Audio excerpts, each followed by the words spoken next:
गोवा हादसे में मरने वालों की संख्या हुई 25। प्रधानमंत्री मोदी ने गोवा सीएम से फोन पर ली घटना की जानकारी। पीएम राष्ट्रीय राहत कोष से पीड़ितों को अनुग्रह राशि देने का ऐलान। केंद्रीय मंत्री डॉक्टर जितेंद्र सिंह ने पंचकुला में किया 11वें भारतीय अंतर्राष्ट्रीय विज्ञान महोत्सव का शुभारंभ। कहा, भारत में विज्ञान और नवाचार को प्रोत्साहित करने का श्रेय प्रधानमंत्री नरेंद्र मोदी को।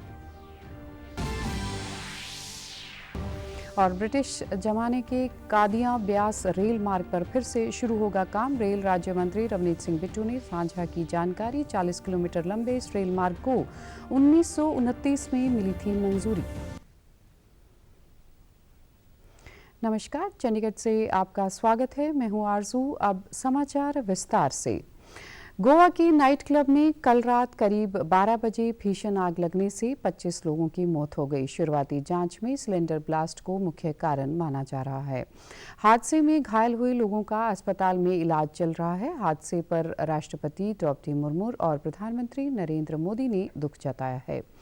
प्रधानमंत्री ने गोवा के मुख्यमंत्री प्रमोद सावंत से फोन पर स्थिति का जायजा लिया। इसके अलावा पीएम मोदी ने मृतकों के परिजनों के लिए प्रधानमंत्री राष्ट्रीय राहत कोष से 2 लाख रुपए और घायलों के लिए 50,000 रुपए की आर्थिक मदद की घोषणा की।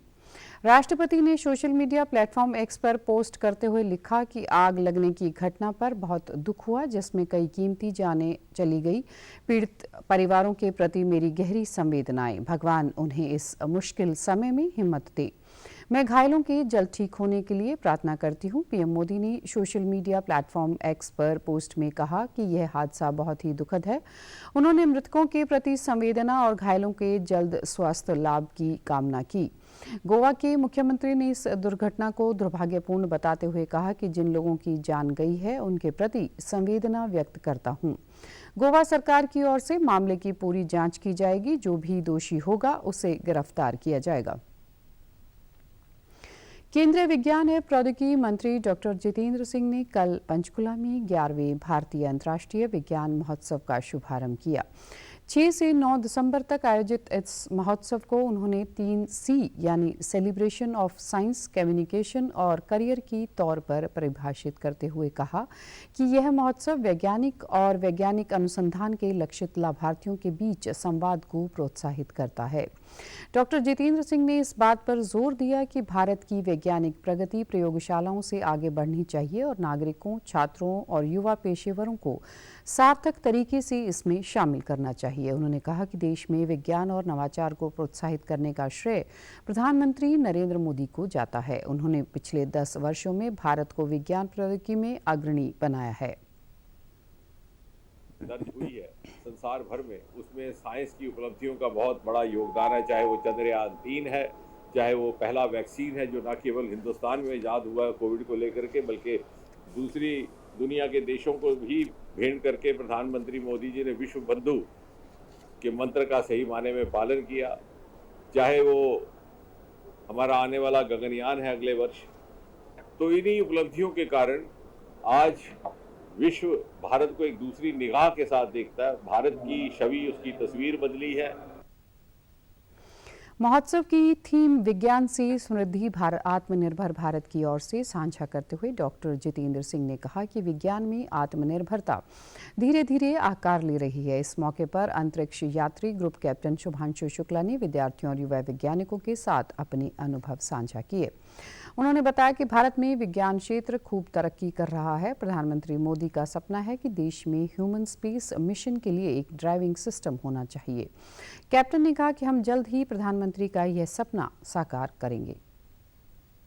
हम वहाँ तक, हमारे सपने तक पहुँचने में हमारी मदद करें। जब मैं वापस अपने मिशन से आया तो माननीय प्रधानमंत्री जी से मेरी बात हुई थी, तो उन्होंने खुद ही कहा था कि उनका एक ऐसा विजन है कि वो देखना चाहते हैं कि 40-50 एस्ट्रोनॉट का हमारा एक पूल हो और एक थ्राइविंग इकोसिस्टम हो ह्यूमन स्पेस मिशन का, और उस पर एक्टिवली काम चल रहा है। तो मुझे लगता है कि हम वहाँ पहुँचेंगे। ऑब्वियसली ये चैलेंजिंग टास्क है तो उनको करने में थोड़ा समय लगता है, लेकिन हम जरूर पहुँचेंगे। उनको मेरा ये संदेश है कि जो भी हमने मिशन और गोल्स निर्धारित किए हैं अपनी कंट्री के, उनको ये अपनाना होगा, अकाउंटेबिलिटी लेनी होगी।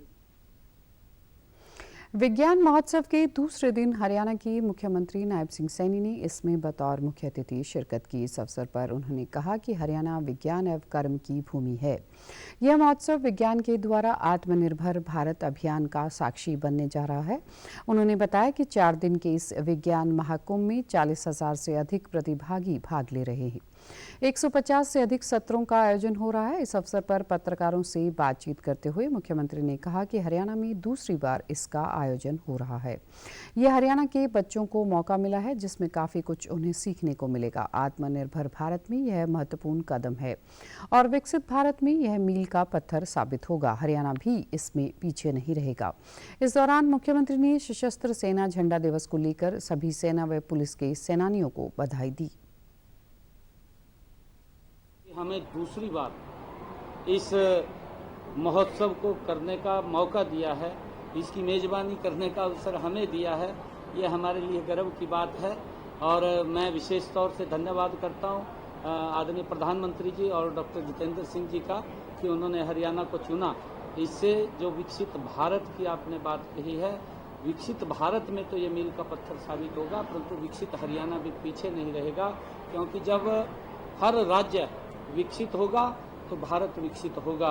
ये प्रधानमंत्री जी का संकल्प है। रेलवे ने पंजाब में कादियां ब्यास रेल मार्ग पर काम फिर से शुरू करने का फैसला किया है। केंद्रीय रेल राज्य मंत्री रवनीत सिंह बिट्टू ने 40 किलोमीटर लंबे इस प्रोजेक्ट को डीफ्रीज करने के निर्देश दिए हैं। पहले यह प्रोजेक्ट जमीन हासिल करने में रुकावटों और स्थानीय स्तर पर सियासी जटिलताओं के कारण फ्रीज श्रेणी में डाल दिया गया था। रेलवे की भाषा में किसी परियोजना को फ्रोजन करने का अर्थ है उसे ठंडे बस्ते में डाल देना। केंद्रीय रेल राज्य मंत्री के परियोजनाओं को डीफ्रीज करने के ऐलान के बाद अब इस प्रोजेक्ट को फिर से शुरू करने के लिए सारी रुकावटें दूर करने की दिशा में काम शुरू हो गया है। बिट्टू ने इस बारे में जानकारी देते हुए बताया कि इस प्रोजेक्ट को 1929 में ब्रिटिश सरकार की ओर से मंजूरी दी गई थी, जिस पर रेलवे की ओर से काम शुरू कर दिया गया था। वर्ष 1932 तक करीब 1/3 काम पूरा भी हो गया था, लेकिन बाद में अचानक इस प्रोजेक्ट को बंद कर दिया गया था। ਹੁਣ ਅਸੀਂ ਪਿਛਲੇ ਹਫਤੇ ਇਹਨੂੰ ਡੀਪ ਫ੍ਰੀਜ਼ ਮਤਲਬ ਇਹਨੂੰ ਫ੍ਰੀਜ਼ ਕੀਤਾ ਹੋਇਆ ਸੀ। ਉਹ ਬਰਫ਼ ਲੱਗੀ ਚ ਬਿਲਕੁਲ ਜਿਹੜਾ ਪਿਆ ਸੀ ਉਹਨੂੰ ਕੱਢ ਕੇ ਡੀਪ ਫ੍ਰੀਜ਼ ਕੀਤਾ ਹੈ। ਡੀਪ ਫ੍ਰੀਜ਼ ਪ੍ਰੋਜੈਕਟ ਕਰਕੇ ਮਤਲਬ ਅਸੀਂ ਬੋਰਡ ਨੇ ਰੇਲਵੇ ਮਿਨਿਸਟਰੀ ਨੇ ਇਹਨੂੰ ਥੱਲੇ ਜ਼ੋਨ ਨੂੰ ਭੇਜਤਾ ਹੈ ਵੀ ਇਹ ਪ੍ਰੋਜੈਕਟ ਕਰਨਾ ਹੈ ਤੇ ਹੁਣ ਇਹਦੇ ਲਈ ਕਿੰਨੇ ਪੈਸੇ ਲੱਗਣੇ ਉਹ ਦੱਸੋ ਸਾਨੂੰ। ਉਹ ਬਣਾ ਕੇ ਜਲਦੀ ਤੋਂ ਜਲਦੀ ਆ ਇਹ ਅਗਲੇ ਸਾਲ मतलब जनवरी 1 महीना ही रह गया ਤੇ जनवरी फरवरी ਇਹਦੀ बड़ी खुशी है ਜਿਹੜੀ ਇਹ ਸਾਰੇ ਬਾਰਡਰ ਇਲਾਕੇ ਨੂੰ ਇਹ ਜਿਹੜੀ खुशी ਆ ਦਵਾਂਗੇ। सूचना और प्रसारण राज्य मंत्री एल मुरुगन ने पंजाब दौरे के दौरान जालंधर में विभिन्न कार्यक्रमों में हिस्सा लिया। भारत गौरव संस्था द्वारा संविधान निर्माता भारत रत्न बाबा साहेब डॉक्टर भीमराव अंबेडकर के महापरिनिर्वाण दिवस पर आयोजित कार्यक्रम में वे मुख्य अतिथि के रूप में शामिल हुए। उन्होंने बाबा साहेब के राष्ट्र निर्माण में दिए गए अमूल्य योगदान को याद किया। कॉन्स्टिट्यूशन का लिए गौरव देने के लिए constitution day every year our Prime Minister Shri Narendra Modi ji is celebrating. Apart from that, the 5 places which were related to the Ambedkar's life, importance 5 places, that 5 places were identified that time in 2015 while 125th year of Ambedkar's birth anniversary celebrated. That time our Vijay Samla ji was the Union Minister. इस मौके पर पंजाब भाजपा के कार्यकारी प्रधान अश्विनी शर्मा सहित भाजपा की प्रदेश इकाई के कई वरिष्ठ नेता और अनेक प्रतिष्ठित हस्तियां उपस्थित थी। जालंधर पहुंचने पर केंद्रीय राज्य मंत्री का भाजपा नेताओं द्वारा स्वागत किया गया। इसके बाद केंद्रीय राज्य मंत्री ने एक स्कूल के वार्षिक पुरस्कार वितरण समारोह में भाग लिया। इस अवसर पर बोलते हुए उन्होंने कहा कि हमारा देश विकसित भारत के लक्ष्य की ओर तेजी से आगे बढ़ रहा है। नई शिक्षा नीति का उल्लेख करते हुए केंद्रीय मंत्री ने कहा कि इसके लागू होने से शिक्षा क्षेत्र में बड़ा बदलाव आया है। प्रधानमंत्री नरेंद्र मोदी के प्रयासों से आई नई शिक्षा नीति विद्यार्थियों को समाज के विभिन्न क्षेत्रों में समय के सदुपयोग और कौशल विकास में सहायक सिद्ध हो रही है। आज भारत तकनीक, रक्षा और विज्ञान के क्षेत्र में आत्मनिर्भर बनने के साथ साथ लगातार नई ऊंचाइयां भी प्राप्त कर रहा है। इस कार्यक्रम के दौरान विद्यार्थियों द्वारा रंगारंग प्रस्तुतियां भी दी गई, जिनमें एक भारत श्रेष्ठ भारत की झलक देखने को मिली। Student, even first class or second class or LKG, you see the confidence of the students level and they are performed here. My dear, block समिति और जिला परिषद चुनाव में आम आदमी पार्टी की मनमानी और वायरल हुई ऑडियो को लेकर आज भाजपा के प्रदेशाध्यक्ष सुनील जाखड़ ने पंजाब सरकार पर जमकर निशाना साधा। उन्होंने कहा कि पंजाब में आज हर दिन गोलीबारी और हत्याएं आम बात हो गई हैं। शायद ही ऐसा कोई दिन हो जब किसी जिले से फायरिंग और गैंगवार की खबर सामने न आई हो। उन्होंने कहा कि तरनतारन विधानसभा चुनाव के दौरान दिल्ली के पूर्व सीएम अरविंद केजरीवाल की ओर से दी गई चेतावनी का पंजाब में कोई असर दिखाई नहीं दे रहा है। 1 महीने के बाद भी अगर अपराध थमने के बजाय बढ़ रहे हैं तो कानून व्यवस्था को लेकर सरकार की रणनीति पर सवाल उठाना लाजमी है। लोग असुरक्षित महसूस कर रहे हैं और सरकार से सख्त कार्रवाई की मांग कर रहे हैं। इलेक्शन के अंदर अज के दिन पंजाब के de facto chief minister Kejriwal साहब ने उत्थे एक बयान दिता सीगा भी मैं गैंगस्टर दे पंजाब दे गैंगस्टर नूं कहण लग्या भी 7 दिनां दे अंदर अंदर या तां पंजाब छड्ड जो नहीं तां थोड़ी खैर है नहीं। तो 7 दिन जिहड़ी 7 तरीक सी अज एक पूरा महीना हो गया पंजाब दे अंदर इन्ना दहशत दा माहौल है साहब। लगातार उस 7 तरीक के बाद मेरे ख्याल कोई दिन जाता ही नहीं जिस दिन किते कोई गोलीबारी, कोई मर्डर, कोई सो कॉल्ड एनकाउंटर, फायरिंग हुई है। 1971 के भारत पाकिस्तान युद्ध के दौरान ऑपरेशन अकाल के तहत शहीद हुए सैनिकों की याद में डेरा बाबा नानक में बने युद्ध स्मारक पर एक विशेष कार्यक्रम करवाया गया। 15वीं इन्फेंट्री डिवीजन के जीओसी मेजर जनरल कार्तिक सी शेषाद्री मुख्य अतिथि के रूप में शिरकत की। उन्होंने शहीदों के परिवार सदस्यों को सम्मानित किया और हर संभव सहायता देने का भरोसा दिया। इस अवसर पर विशेष तौर से 1971 की जंग लड़ चुके कर्नल जे.के. वीर सिंह को सम्मानित किया। कर्नल सिंह ने शहीदों के सम्मान को एक बड़ा कदम बताया।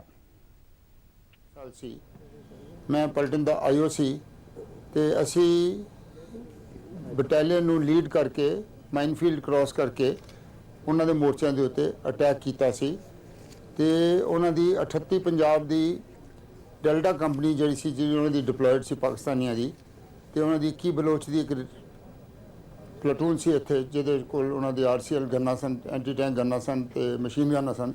उन्हें सारिਆਂ ਨੂੰ कैप्चर किया ते असी ब्रिज का उरला हिस्सा भी तोड़िया उस दिन कतर की लड़ाई दे विच। DPN डे अज मनाया गया जी, बहुत वधिया लगा है, शहीदों को याद किया गया। परीक्षा पे चर्चा 2026 का 9वां संस्करण अगले वर्ष जनवरी में आयोजित किया जाएगा। शिक्षा मंत्रालय ने यह जानकारी साझा करते हुए बताया कि यह कार्यक्रम प्रधानमंत्री नरेंद्र मोदी की पहल और सोच से शुरू किया गया था। इसका उद्देश्य देश विदेश के छात्रों, शिक्षकों, अभिभावकों और परीक्षा से जुड़े तनाव को समझने और कम करने में मदद करना है। कार्यक्रम के लिए पंजीकरण MyGov पोर्टल और innovateindia1 पर शुरू हो चुका है। पंजीकरण की अंतिम तिथि 11 जनवरी 2026 निर्धारित की गई है। कक्षा 6 से 12 तक के विद्यार्थी, शिक्षक और अभिभावक ऑनलाइन MCQ आधारित प्रतियोगिताओं में भाग ले सकते हैं। निर्धारित गतिविधियां पूरी करने वाले प्रतिभागियों को MyGov की ओर से विशेष प्रमाण पत्र प्रदान किया जाएगा। मौसम विभाग ने पंजाब, हरियाणा, मध्य प्रदेश, विदर्भ, छत्तीसगढ़, झारखंड, ओडिशा में आज शीतलहर का अलर्ट जारी किया है। हिमाचल प्रदेश और पूर्वोत्तर राज्यों में आज घना कोहरा छाया रहेगा। अंडमान निकोबार द्वीप समूह, तमिलनाडु, पुडुचेरी, कराईकल में गरज के साथ छींटे पड़ने और तेज हवा चलने का भी अनुमान है। इस बीच राष्ट्रीय राजधानी क्षेत्र दिल्ली में वायु गुणवत्ता बहुत खराब श्रेणी में है। केंद्रीय प्रदूषण नियंत्रण बोर्ड के अनुसार आज सुबह 7 बजे क्षेत्र का औसत वायु गुणवत्ता सूचकांक 3 305 दर्ज किया गया। IMD ने उत्तराखंड व जम्मू कश्मीर में 7 और 8 दिसंबर को भारी बारिश और बर्फबारी का भी अलर्ट जारी किया है।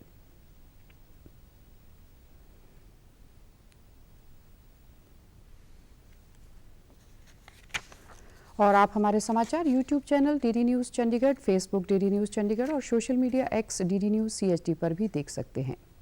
इसी के साथ चंडीगढ़ से समाचारों का सिलसिला समाप्त होता है। नमस्कार।